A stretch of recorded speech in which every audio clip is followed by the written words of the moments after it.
ವಿಧಾನಸಭೆಯಲ್ಲಿ ಸಚಿವ ಸಂಪುಟ ಉಪಸಮಿತಿ ಸಭೆ, ಡಿಸಿಎಂ ಡಾಕ್ಟರ್ ಜಿ ಪರಮೇಶ್ವರ್ ನೇತೃತ್ವದಲ್ಲಿ ಸಭೆ, ಎನ್ಆರ್ಐ ಫೋರಂ ಇಲಾಖೆ ಕುರಿತು ಮಹತ್ವದ ಚರ್ಚೆ.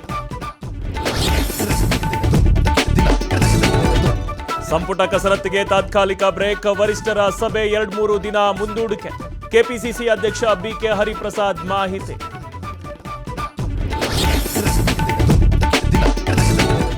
ಚಿಕ್ಕಬಳ್ಳಾಪುರದಲ್ಲಿ ಚಿತ್ರಾವತಿ ನದಿ ನೀರಿಗೆ ಕಲುಷಿತ ನೀರು ಪೂರೈಕೆ, ಕ್ರಮ ಕೈಗೊಳ್ಳುವಂತೆ ಹೋರಾಟಗಾರರು ಆಗ್ರಹಿಸಿದ್ದು, ಅಧಿಕಾರಿಗಳು ಡೋಂಟ್ ಕೇರ್.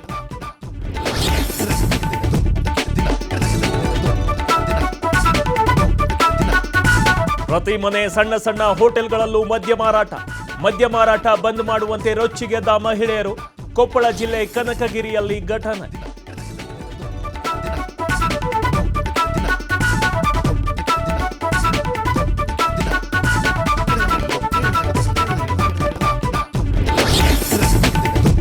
ಮಳೆ ಇಲ್ಲದೆ ರಾಜ್ಯದೆಲ್ಲೆಡೆ ಬರಗಾಲದ ಛಾಯೆ, ಬೆಳೆಗಳು ಒಣಗಿ ಹೋಗ್ತಿದೆ ಎಂದು ರೈತರು ಕಂಗಾಲು. ಬಾಗಲಕೋಟೆಯಲ್ಲಿ ರೈತರ ಅಳಲು, ಕೊಪ್ಪಳದಲ್ಲಿ ಮಳೆಗಾಗಿ ದೇವರ ಮೊರೆ.